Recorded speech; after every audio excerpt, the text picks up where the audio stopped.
বৃহত্তৰ যুগতলী মৌজাবাসী ৰাইজৰ উদ্যোগত শিৱসাগৰবাসী নমাটি আৰু মঠিয়াচিগাবাসী ৰাইজৰ আতিথ্যত নমাটি দিহিঙীয়া গাঁৱৰ মহামিলন ক্ষেত্ৰত 28 জানুৱাৰীৰ পৰা 2 ফেব্ৰুৱাৰীলৈ অনুষ্ঠিত হৈছে সদৌ অসম ভিত্তিত ভাওনা সমাৰোহ প্ৰতিযোগিতা।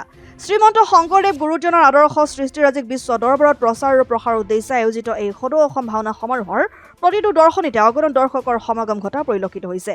ভাওনা সমাৰোহৰ সমূহ কাৰ্যসূচীতে ভক্তপ্ৰাণ ৰাইজৰ সহায় সহযোগিতা কামনা কৰিছে উদ্যোক্তাসকলে। উক্ত ভাওনা সমাৰোহৰ প্ৰতিযোগিতাত অসমৰ আগশাৰীৰ 10টাকৈ নাট্য দলে অংশগ্ৰহণ কৰিছে। আমাৰ ইয়াত 28 জানুৱাৰীৰ পৰা 2 ফেব্ৰুৱাৰীলৈকে আমি সদৌ অসম ভিত্তিত ভাওনা সমাৰোহ প্ৰতিযোগিতা অনুষ্ঠিত কৰিলোঁ। আজি আমাৰ তৃতীয় দিন। আমি ৰাইজৰ বিপুল সঁহাৰি পাইছোঁ আৰু আমাৰ ধাৰ্মিক এই অনুষ্ঠান ভাগিত আমি যি নিয়ম নীতি নিয়ম চৰ্চা আমি কৰি আহিছোঁ। আমাৰ আজি তৃতীয় দিনত আমি প্ৰত্যেক দিনাই আমি একোজন বিশেষ ব্যক্তিক খলা উদৰতে নিমন্ত্ৰণ কৰিছিলোঁ।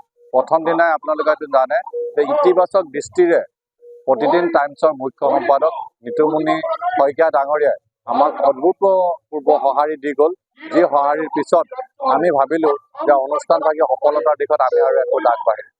আজি যোৱাকালিও ঠিক তেনেকৈ আমাৰ এজন মহান আপোনাৰ কৰ্মকৰ্তা অধ্যক্ষ গড়গাঁও মহাবিদ্যালয়ৰ নিবন্ধকাৰ, তেখেতেও সুন্দৰভাৱে ভাওনা সংস্কৃতিৰ ওপৰত ভাওনানো কি, ভাওনা শংকৰদেৱৰ যে অনুপম সৃষ্টি এই কথাখিনি কৈ ইয়াৰ আমাৰ ৰাইজক এনেধৰণে আলোকিত কৰিলে আমি ভাবিছোঁ দীৰ্ঘদিনৰ কাৰণে আমি এটা আশীৰ্বাদ পালোঁ।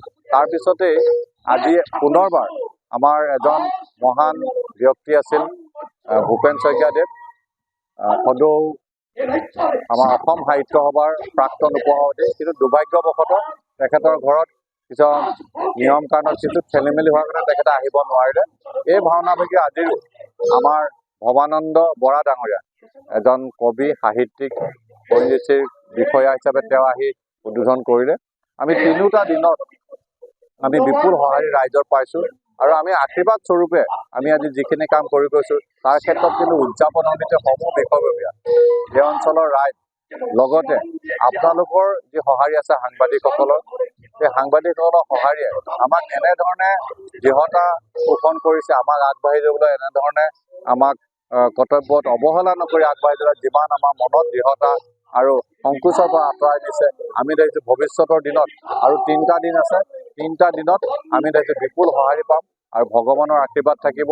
আৰু এটা কথা আমি নিশ্চয় ক'ব লাগিব যে কলি যুগত প্ৰভু ভগৱন্তৰ এক অংশ শ্ৰীমন্ত শংকৰদেৱ, এই শংকৰদেৱৰ এই অনুপম সৃষ্টি, এই অনুপম সৃষ্টিত আমি ভাবিছোঁ এই পবিত্ৰ থলীত আমাৰ নতুন এক আমি দিগদৰ্শন পালোঁ বুলি আমি মনতে পোষণ কৰিছোঁ। আৰু মই এটা কথা ক'ম, সেই কথাটো মোৰ উদযাপন সমিতি, মই যদিও সভাপতি, উদযাপন সমিতিৰ সমূহ বিষয়ববীয়া, সমূহ কৰ্তকৰ্তা, এই অঞ্চলৰ ৰাইজ, ভক্তপ্ৰাণ ৰাইজ, মহিলা, যুৱক যুৱতী আৰু যুৱচামৰ যি মানে উদ্যোগ, যি কৰ্মনীতি, তাত মই প্ৰশংসা কৰি নোৱাৰিম, প্ৰশংসা কৰিবই লাগিব।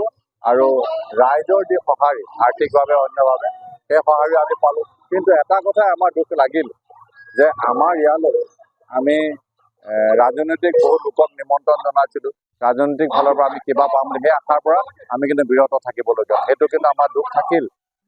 গতিকে ৰাইজৰ সঁহাৰি যে অনুষ্ঠান ভাগি সফল হোৱাৰ দিশত আমি যে আগবাঢ়িছোঁ সেই কথাখিনি আমি আমাৰ এই সময়ৰ পৰা আমি উপলব্ধি কৰিছোঁ আৰু আপোনালোকক অৱগত কৰিছোঁ। নাজিৰাৰ পৰা যদুমণি হাজৰিকা ৰিপৰ্ট, অসম আদিত্য।